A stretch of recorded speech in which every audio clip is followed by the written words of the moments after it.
அண்ணா நீங்க மரியாதையை கேட்ட பர்மிஷன் கொடுக்க மாட்டேன், நாமளே போய் பிடிக்கணும். இவன் அப்படித்தாங்க கோயிலுக்கு எதிராக இருக்கலாம், கோயிலுக்கு எதிராக உட்கார்ந்து இருக்கிறாங்க, கோயில எதை வெட்டினாலும் கிளம்பி வந்துருவாங்க. நம்ம நான் வர்றேங்க, நான் எம்பியா நான் வர்றேங்க, எங்களை ஆதரவு வந்து நானே போட்டு உடச்சு உள்ள வர என்ன தெரியுது. ஊர் கோயில்ல திருவிழா நடத்தும்னா என்னையா நீ அரண்மனை பேர் வச்சிருக்கேன். மோடி மாதிரி நல்ல மனிதனுக்கு ஓட்டு போடாம யாருக்கு நம்ம ஓட்டு போட போறோங்க? அந்த ஓட்டு வச்சு பாட்டி பாட்டி நான் செஞ்சு கொடுத்துறேன் பாட்டி, எத்தனை நாள் வீடு இல்லாம கஷ்டப்படுத்தீங்க, பக்கவா அபார்ட்மெண்ட் கட்டி இதை போட்டு கொடுத்துறேன், லிப்ட் போட்டு கொடுத்துறேன்.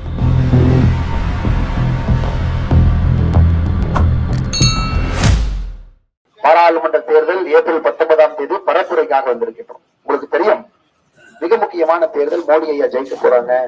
400 எம்பிக்களோடு மறுபடியும் வந்து 3வது முறையாக ஆட்சியில் அமரப்போறாங்க. இன்னைக்கு நாம என்ன யோசிக்கணும் ஐயா, மோடி ஐயா ஆட்சியில் அங்க இருக்கிறாங்கன்னா இந்த அண்ணாமலை தம்பி எப்படி வேலை வாங்கலாம் நீங்க யோசிக்கணும். உங்களுடைய வீட்டு பிள்ளை, உங்கள் அன்பு தம்பியாக இந்த அண்ணாமலை கோயம்புத்தூர் பாராளுமன்ற தொகுதியினுடைய வேட்பாளராக உங்க முன்னால் நின்று கொண்டிருக்கின்றனர். நீங்க மோடி ஐயாவை ஜெயிச்சு ஆட்சியில் அமர்த்தும் பொழுது இந்த அண்ணாமலை எப்படி பெற்றெடுக்கலாம், எப்படி இந்த அண்ணாமலையை சேவை செய்ய வைக்கலாம், குறிப்பாக இருக்கக்கூடிய விசைத்தறி பிரச்சனைகள் எல்லாம் எப்படி தீர்வு கிடைக்கும்.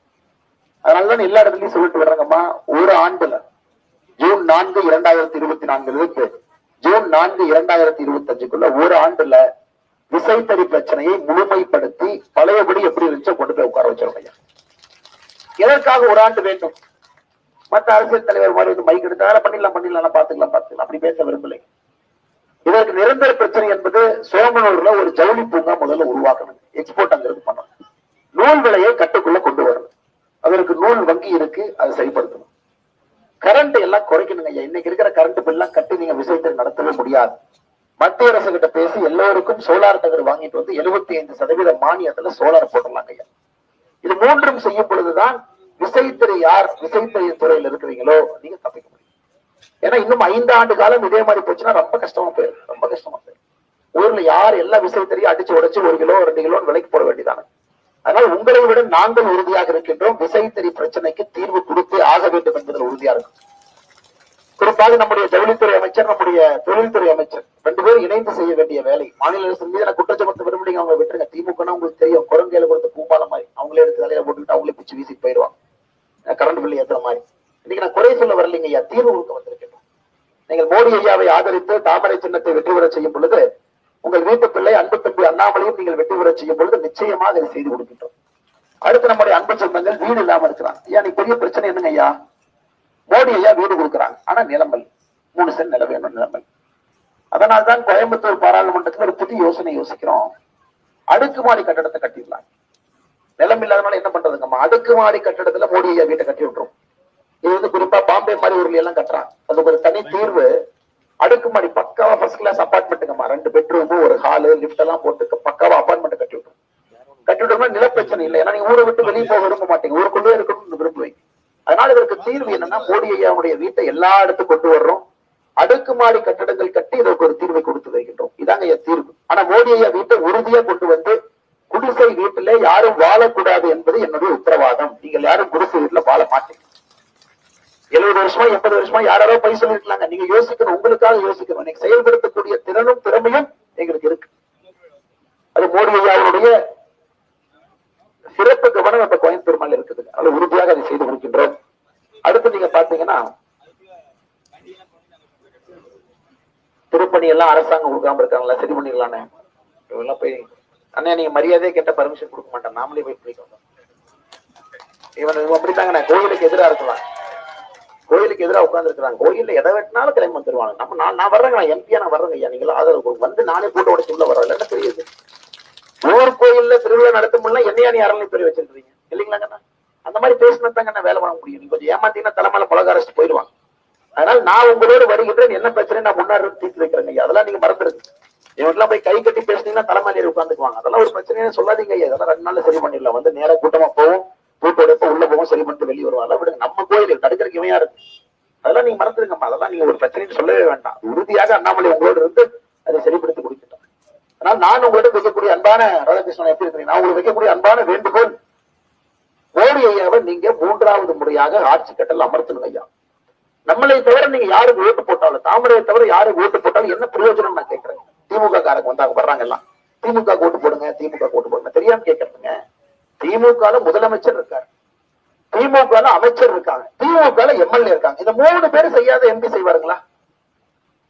அப்ப திமுக காரவன் சொல்லிட்டு இல்லைங்க எங்க முதலமைச்சர் வேஸ்ட், முதலமைச்சர் ஒண்ணும் தெரியாது, நீங்க திமுக எம்பிக்கு ஓட்டு போடுங்க, எம்பி எல்லாம் சரி பண்ணிட்டு நான் எலெக்ஷன்ல இருந்து ஒதுக்கிறேன். அப்புறம் இது திமுக எம்பி முதலமைச்சர் வச்சுக்கிட்டு அமைச்சரும் வைத்துக் கொண்டு எம்எல்ஏ வைத்துக் கொண்டு 3 பேர் வேலை செய்ய மாட்டாங்களாமா? இந்த எம்பி தேவதூதன் அப்படியே திமுக எம்பி வந்தோடனே எல்லாம் செஞ்சிருவாருங்க. ஐயா, ஆட்சியில் இருக்க போவது நாம், எல்லாம் பெற்று 3வது முறையாக பிரதமராக இருக்க போவது மோடி. அப்ப நமக்கு தீர்வு எல்லாம் மோடி அவர்கள் மட்டும்தான் ஐயா கொடுக்கணும். 1000 கோடி ரூபாயை கொடுக்கிறோம், குழந்தையில பூமாலை கொடுத்த மாதிரி இந்த பணத்தை என்ன பண்றாங்க யாருக்குமே தெரியலங்க. அதை கண்காணிக்க ஒரு பாராளுமன்ற உறுப்பினர் வேண்டும். ஆனா அன்பு சகோதர சகோதரே, நான் உங்களுக்கு வைக்கக்கூடிய வேண்டுகோள், கிராமமே ஒன்னா உட்கார்ந்து நீங்க தாமரை போட்டு போகும். ஏன்னா கிராம பிரச்சனைங்க அதெல்லாம், கிராம பிரச்சனை. இப்ப நான் சொல்றேங்க ஐயா, ஜவுளி வங்கி உருவாக்கிட்டு போறோம்னு நான் சொல்றேன். மற்ற கட்சினால சொல்ல முடியுமா? சொல்ல முடியாது. ஏன்னா ஆட்சிக்கு நாங்க வர்றோம், அதனாலதான் நான் கொடுக்குறேன். நான் கொடுக்காம 1 வருஷத்துல நீங்க திட்டுவீங்கல்ல. அண்ணனும் மத்த அரசியல்வாதி தான் வந்து பேசாரு, ஓட்டு வாங்கிட்டாரு, கிளம்பிட்டாரு. அதனால ஒன்றொன்றையும் யோசிச்சு சொல்றோம்.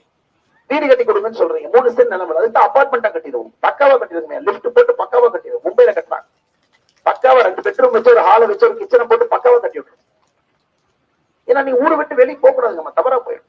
அங்க 3 சென்ட் இருக்கு, உங்களை கொண்டு அங்க வீடு கட்டினா ஏத்துக்க மாட்டீங்கல்லம்மா. இல்ல எனக்கே வீடு கொடுத்தா நான் ஏத்துக்க மாட்டேன்ல. அதனால எல்லாத்துக்கும் தீர்வு வச்சிருக்கும். நீங்கள் நம்பி தாமரை சின்னத்திற்கு வாக்களித்து உங்கள் வீட்டு பிள்ளை அன்பு தம்பி அண்ணாமலையை நீங்கள் வெற்றி பெற செய்ய வேண்டும் என்று அன்போடு நான் கேட்டுக்கொள்கிறேன். ஊரே சேர்ந்து மொத்தமா தாமரைக்கு ஓட்டு போடுங்க. ஊரே சேர்ந்து மொத்தமா போடுங்க. உங்க நம்பிக்கைக்கு எப்பொழுதும் பாத்திரமாக இருப்போம். சுற்றிருக்கின்ற வெயில பொறுப்புறதாம நம்முடைய அன்பு தம்பிகள் அங்க நின்று இருக்கிறாங்க, பெரியவர்கள் தாய்மார்கள் உட்கார்ந்து இருக்கிறாங்க. அவங்களுக்கு இந்த நேரத்தில் நன்றிகள், அந்த வாழ்த்துக்களை வணக்கங்களை தெரிவித்து எல்லாம் உள்ளூர்காரங்க இளைஞர்கள், இளைஞர்கள் நம்பித்தான் போறணுங்க. அடுத்த 15 நாள் நான் திரும்ப வர முடியாதுங்க ஐயா. ஏன்னா நான் எல்லா இடத்துக்கும் போகணும், தமிழ்நாடு முடிச்சு நான் போகணும் ஐயா. 39 தொகுதி பிரச்சாரம் பண்ணணும். நேற்று பாருங்க 6 தொகுதி பிரச்சாரம் முடிச்சுட்டு இன்னைக்கு வந்திருக்கிறேன். திரும்ப 4 தொகுதி பிரச்சாரத்துக்கு நம்ம வேட்பாளர் எல்லா இடத்துலையும் நிற்கிறாங்க ஐயா. மாநில தலைவராக வேற இருக்கேன். அதனால உள்ளூர்ல இளைஞர் படை நீங்க தான் வீடு வீடு ஏறி இறங்கணும்.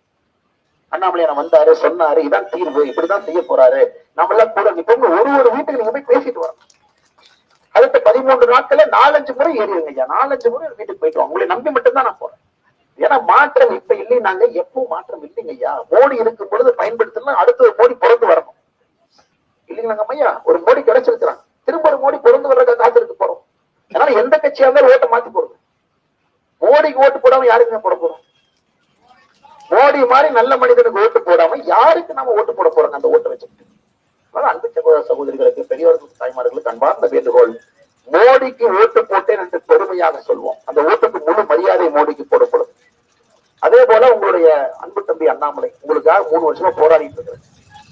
இப்பதான் தமிழ்நாடு முழுவதுமே 234 தொகுதி நடந்துட்டு வந்தாங்க. எப்பதான் சுத்திட்டு வந்தேன், வந்தோடனே எலெக்ஷன் நிக்க வச்சுட்டாங்க. மோடியை தெளிவா இருக்கிறாங்க, கோயம்புத்தூருடைய பிரச்சனை எல்லாம் தீர்க்க வேண்டும் தம்பி, இருந்து எல்லாம் சரி பண்ணி கொடு. நான் அன்பு சகோதர சகோதரரே, உங்களை நம்பி திரும்ப நான் ஊருக்கு நீங்க என்னை வெற்றி பெற செய்த பிறகு ஊருக்கு வர்றேன். அதுக்கு முன்னாடி நீங்க எல்லா வீட்லயும் இளைஞர் படை நீங்க போய் எல்லா வீட்லயும் பேசி தாமரைக்கு வாக்களிங்கள் என்று எல்லா வீட்லயும் சொல்லி நீங்க ஒப்புக்கு வரணும். பாட்டி பாட்டி நான் செஞ்சு கொடுத்துறேன் பாட்டி, எத்தனை நாள் வீடு இல்லாம கஷ்டப்படுத்தீங்க, பக்காவா அபார்ட்மெண்ட் கட்டி இதை போட்டு கொடுத்துறேன், லிப்ட் போட்டு கொடுத்துறேன், அது என் பொறுப்பு. ஜம்மு இருக்கலாங்க பாட்டி, எத்தனை நாளைக்கு வெயில கஷ்டப்படுவீங்க? 100 நாள் வேலை வாய்ப்பு திட்டம், இப்பதான் சம்பளத்தை ஏற்றணும். நகராட்சி போயிட்டீங்களா? கிராமத்துல இருக்கீங்களா? எங்க இருக்கிறீங்க? பஞ்சாயத்துல கொடுக்க மாட்டாருங்களா? சரி, கொடுக்கணும், எல்லாத்துக்கும் கொடுக்கணும். 100 நாள் கண்டிப்பா கொடுக்கணும். நான் கொடுக்க சொல்றேங்கம்மா, கொடுக்க சொல்றேன். ஃபண்ட் வாங்கிட்டு வர்றேன், அதை பத்தி கவலைப்படாதீங்க. ஃபண்ட் நான் வாங்கிட்டு வர்றேன். ஏன்னா மத்திய அரசினுடைய திட்டம் 100% நம்ம பணங்கம்மா, மாநில அரசுக்கு சம்பந்தம் இல்ல. நீங்க இல்லைங்கன்னு சொல்றீங்களா? நம்ம தலைவர்கள் இருக்கிறாங்க, துணைத் தலைவர் எங்கன்னா இருக்கிறீங்க, அக்கா இங்க இருக்கிறாங்க. ஃபண்ட் இல்லைன்னு அக்கா சொல்றாங்க. நான் ஃபண்ட் இல்லைங்கன்னா மாநில அரசு கொடுக்கவே மாட்டாங்க. ஃபண்ட் நான் கூட்டு வந்துடுறோம் அக்கா. எதுக்கு நான் சொல்ல வந்தாங்க, சம்பளத்தை போன வாரம் ஏற்றிருக்கிறது பாட்டி 284 ரூபாய் சம்பளம் இருந்தது, 319 ரூபாய் ஏற்றி இருக்கிறோம். ஒரு நாள் 100 நாள் வேலை வாய்ப்பு, ஒரு நாள் சம்பளம் 284 இருந்து 319 உயர்ந்து இருக்கிறது. அதனால் 100 நாள் வேலை வாய்ப்பு திட்டத்திற்கு தேவையான எக்ஸ்ட்ரா நிதியை நம்ம கொண்டு வர்றோம். அது ஒரு தடங்கல் கிடையாது. இங்க இருக்கிற எம்பி வாய் திறந்து நிதி கேட்டதாங்க நம்ம மோடி கொடுப்பாரு. வாய் திறந்து கேட்கணும், முதலமைச்சர் வாய் திறந்து கேட்கணும், வாய் திறந்து கேட்டதாங்க மோடி கொடுப்பாரு. நான் வாய் திறந்து கேட்டு வாங்கிட்டு வர்றேங்கம்மா. மின்னம்பலம்.com தமிழின் முதல் மொபைல் பத்திரிகை.